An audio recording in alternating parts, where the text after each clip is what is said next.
Everyone, welcome to Heart to Heart. My name is Leanne Barber, owner and movement creator at Two Hearts Dance and Yoga. And it is my pleasure today to have an all-around star on this video series today. Crishon Jerome refers to himself as an entrepreneur.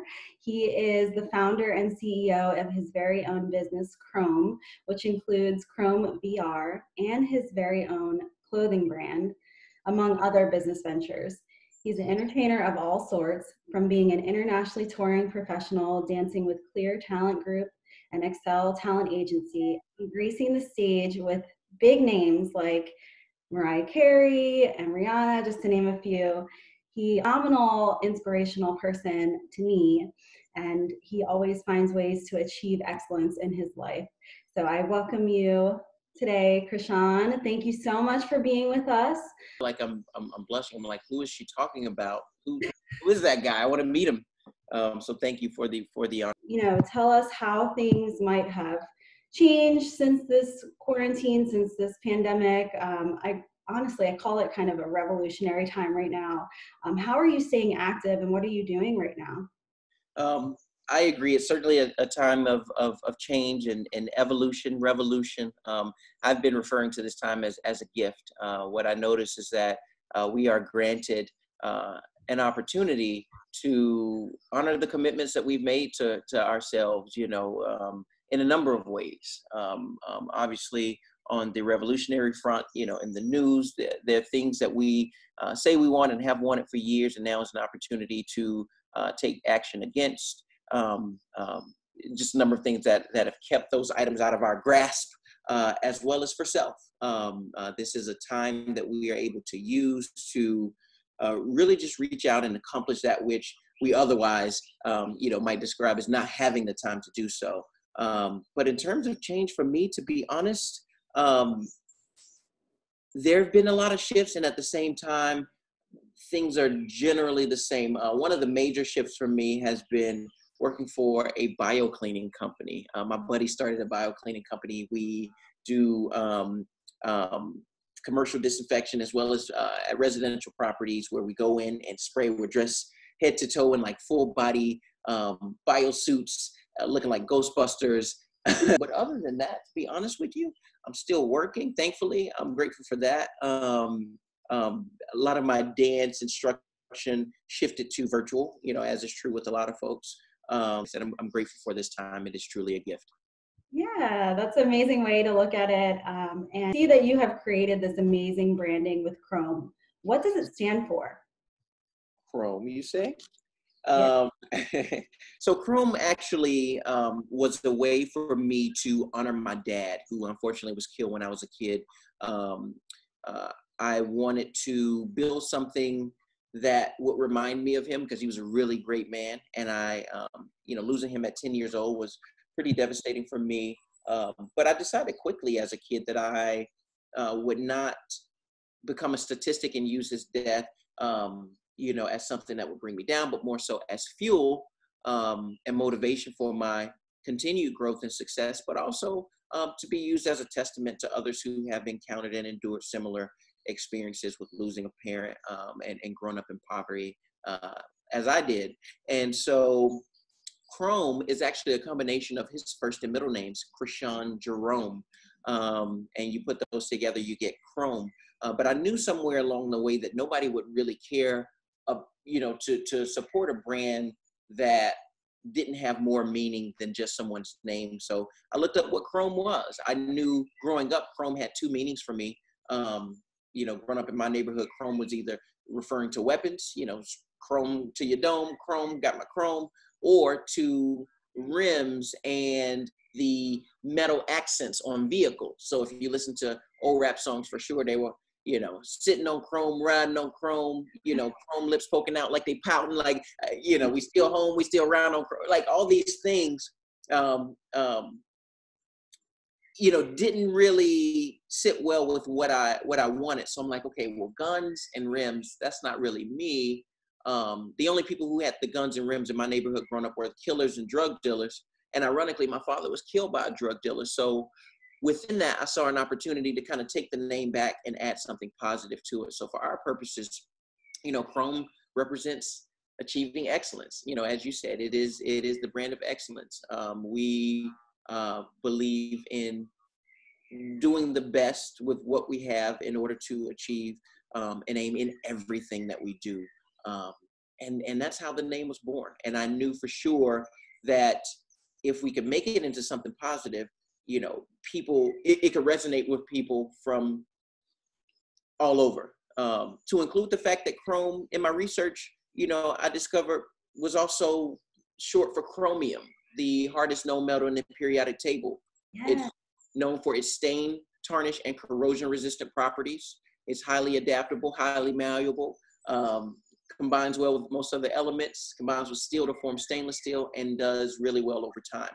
So from those elemental characteristics of chromium, I'm like, hardest known metal, like, yeah, like strength, known from the Greek word chroma, meaning bright and brilliantly colored. You know, it's known to shine despite weathering, which is why they put it on cars, you know. So then we got beauty, lasts well over time. It was coated on the terracotta army, which was unearthed after 2,000 years of being buried.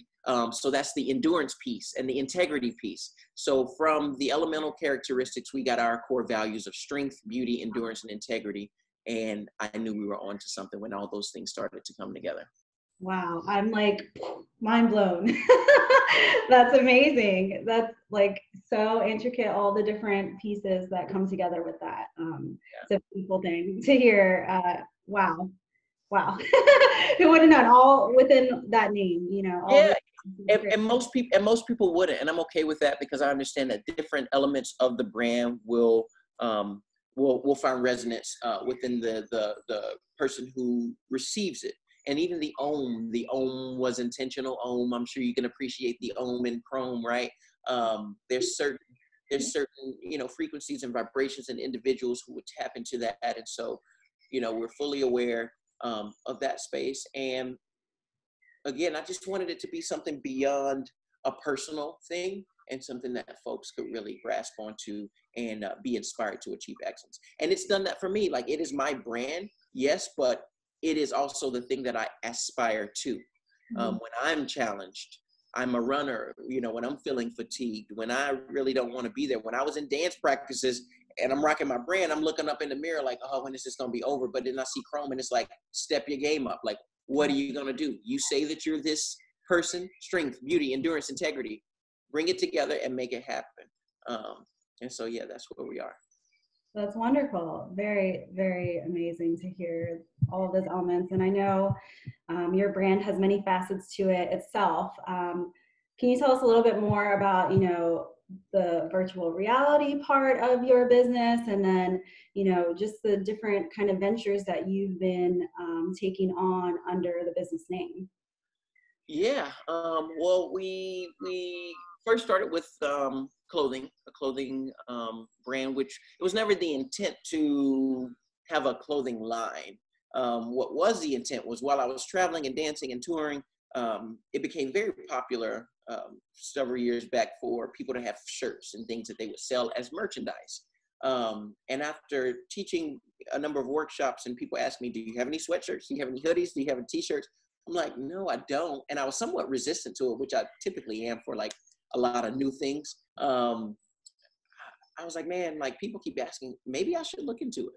And I had, you know, a little bit of money at the time from just being smart with my money from dance, and decided to reach out to some local folks in the DC area who had their own t-shirts to figure out what they did.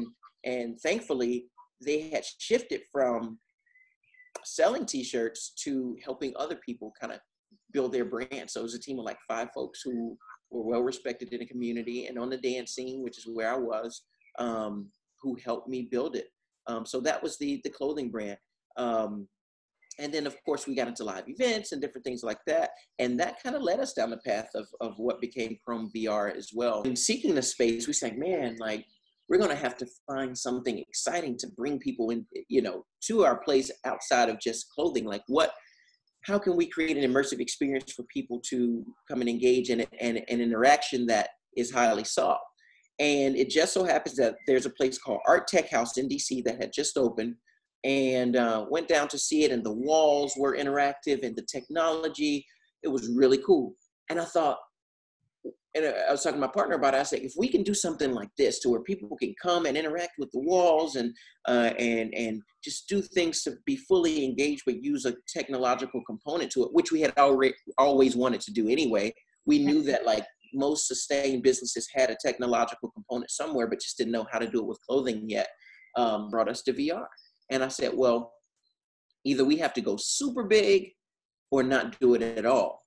And going super big costs a lot of money. We didn't have a lot of money, but we had a little money. So in the research, we figured out, okay, well, maybe we don't need a building because that's going to be a lot, you know, to keep the lights on, pay rent, etc. But maybe we can invest in the equipment.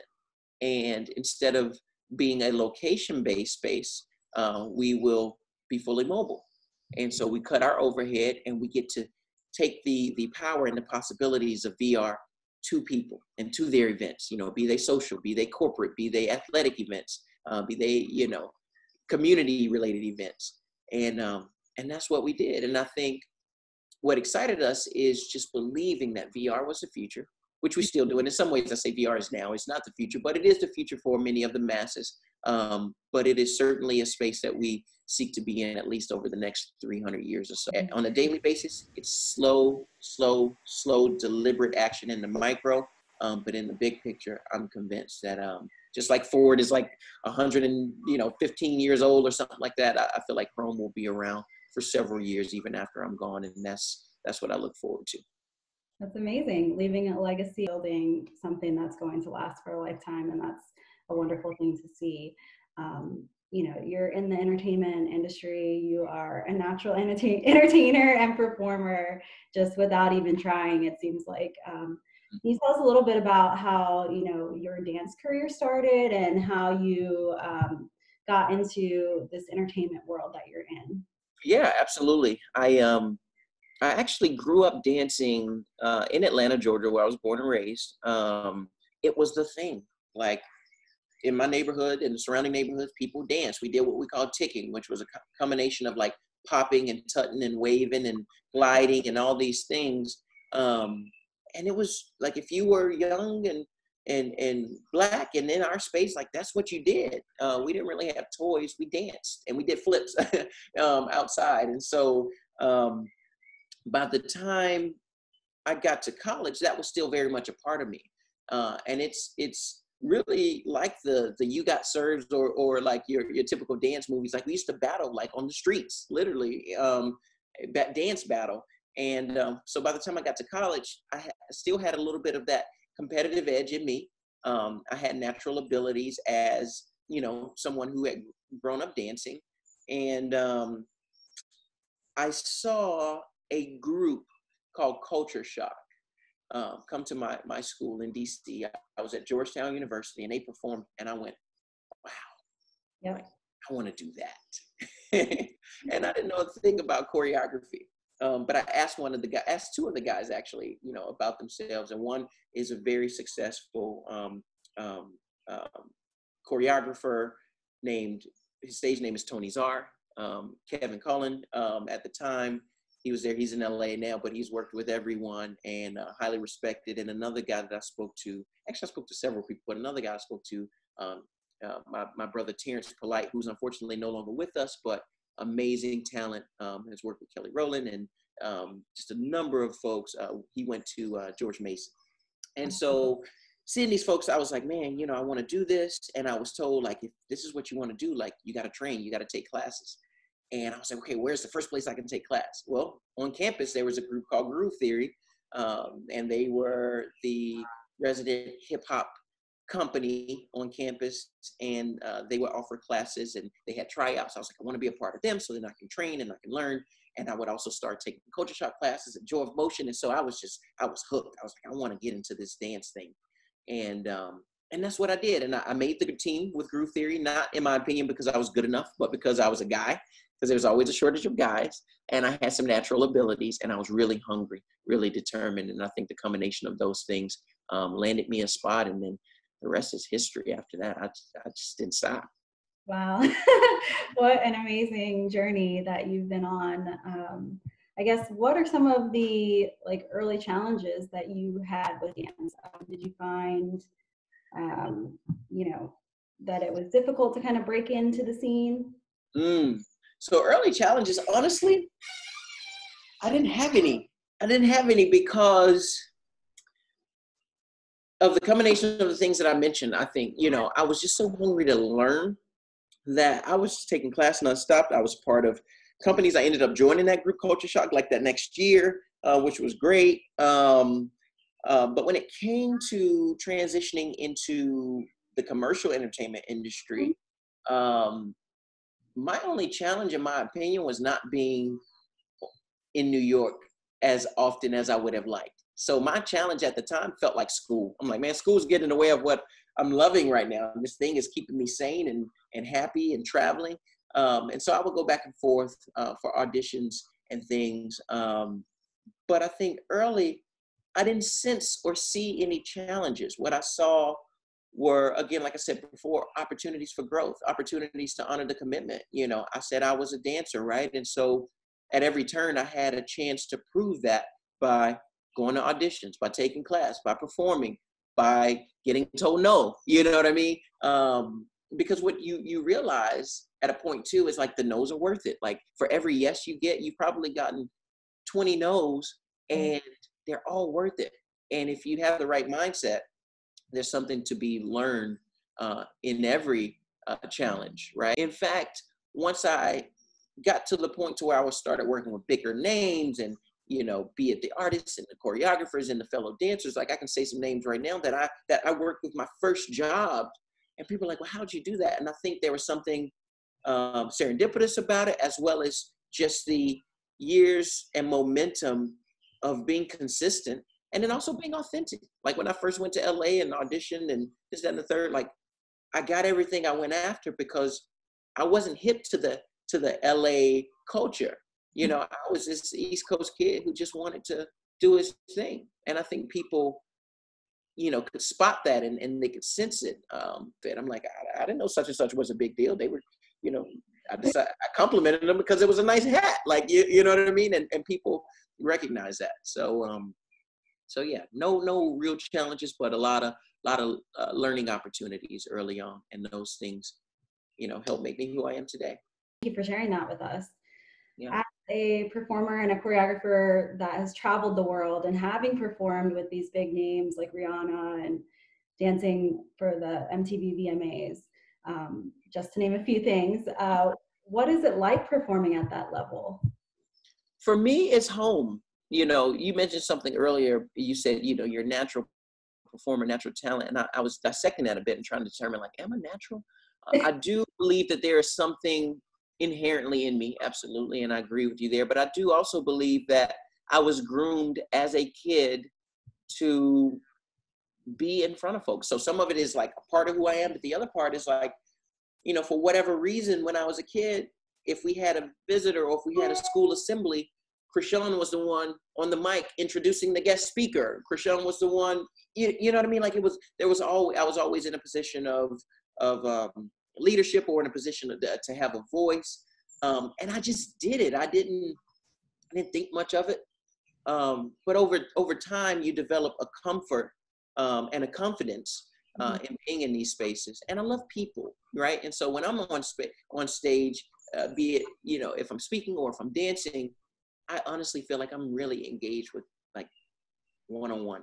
I usually try to find folks in the crowd and like make eye contact, because as a performer too, I love body language and facial expressions and telling a story beyond the steps, because the steps you can teach, but emotion and feeling, you know, that's an essence that you have to have, you know, and because dance for me, I've always seen it as a form of communication. I've always wanted to speak clearly and make sure that whoever was on the receiving end got the message. And so for me, being on the big stages feels very natural.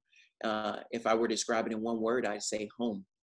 I feel at home on big stage in front of large crowds with the music and the lights and the energy. It's just infectious. You feel it, and there's nothing like it.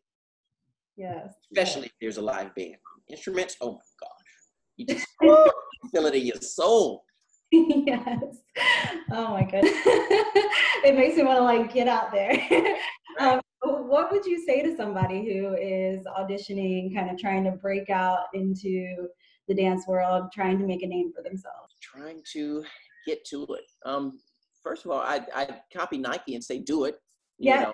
know, um, um, it's one of those things for me. One of my driving motivations has been, after losing my dad and just a number of other individuals growing up, you realize that our time here is limited, and for me, that's not a doom and gloom, sad reality, but more so um, one that inspires me toward a sense of urgency for today, So whatever it is that I want to do, I recognize that I won't always have an opportunity, so why not try it? And recognizing that fear is truly mind made. It is a byproduct of our imagination, oftentimes causing us to fear things that which don't exist and may never exist. But we get in there and we get all jumbled up when truly, I think the key is to act. So do it, first of all.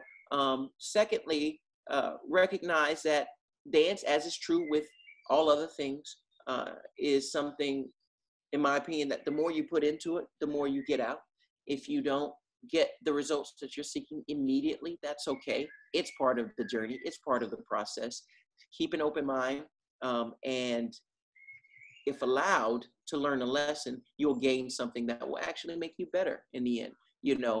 Don't take things personally in this industry. So if you're going for it and you get told no, it's in no way a sign or signal that your self-worth, is diminished.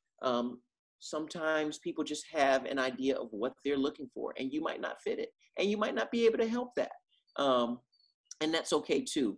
Like I said earlier, for every no that I receive, I'm happy that I did, because the yeses were well worth it. Yeah, I think I think those are huge.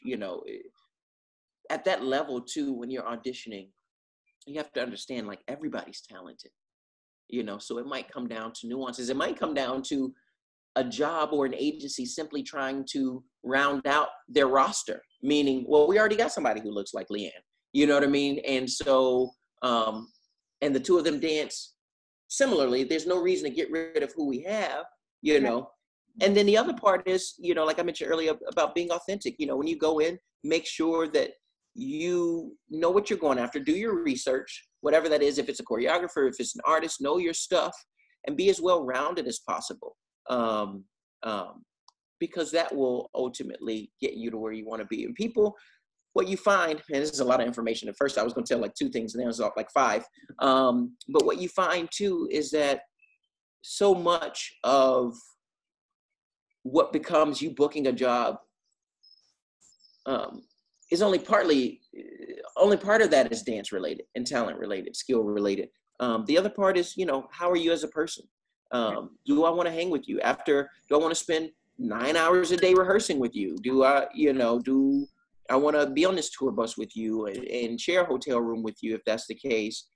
Are we going to get a slice of pizza, and something to drink after a performance and I actually like you? And that's what it comes down to. So I say, be authentic, be likable. And what I mean by that is don't be something that you're not, but, understand, like, be human, be human. And I think the combination of all those things will help you to be successful. And then lastly, as a part of that, patience, patience. I don't see patience as meaning to wait, but to have an understanding and an appreciation for the time that it takes for something good to mature. It's like planting a seed and wanting fruit today. Not going to happen. You got to water it. So that's where the persistence comes in. Patience and persistence, seemingly opposing, but they go hand in hand. You have to give it sunlight. You have to nurture it. You have to make sure it's in fertile soil. And you have to do that day in and day out. And then maybe one day after doing it right, you'll see a sprout. You'll see a little sprout. And even then you don't have fruit. So you got to keep doing that, right? And eventually it blossoms. You have fruit. And once you get that fruit, you can pass it along and you can plant more seeds and just continue to grow and blossom. It's beautiful. But it is about being patient. And if you don't get it immediately, that's okay. Because if it's something that you truly want, stay in line with your purpose, your why, right? The reason that you're there, and you'll discover many beautiful things along the way. Wonderful. Yeah. You've given so many good gems for us to, use as motivation. So thank you. You talk about your business and your brand going into the future and living long beyond your time here. But what is on the horizon, over the next couple of years? What's your next big thing, your next big project? Oh, Lord. I don't know what the next big thing is. One of the things I failed to mention earlier when you asked about how things change, with CromeVR, we're not doing events right now, right? And for a lot of people, that's scary. For me, it's exciting, because it's like, okay, how will we adjust? I love that. I love, if you can't tell already, I love this whole no risk, no reward type of, mentality. I see VR being used as a way to build community through empathy and understanding, because you get to put yourself in the shoes of another. In fact, let me just grab a quick headset. In case folks are like, what does he mean VR? So this is one of our headsets. This is the Oculus Quest, which is like my favorite go-to. But yeah, you get to put yourself in the shoes of another. So I met a family while attending a concert in VR several months ago, maybe a year ago now. And they were all over the world, brothers and sisters, adults, all over the world. And every week they hop inside this thing and the comedy show or some sort of experience, and they sit next to each other.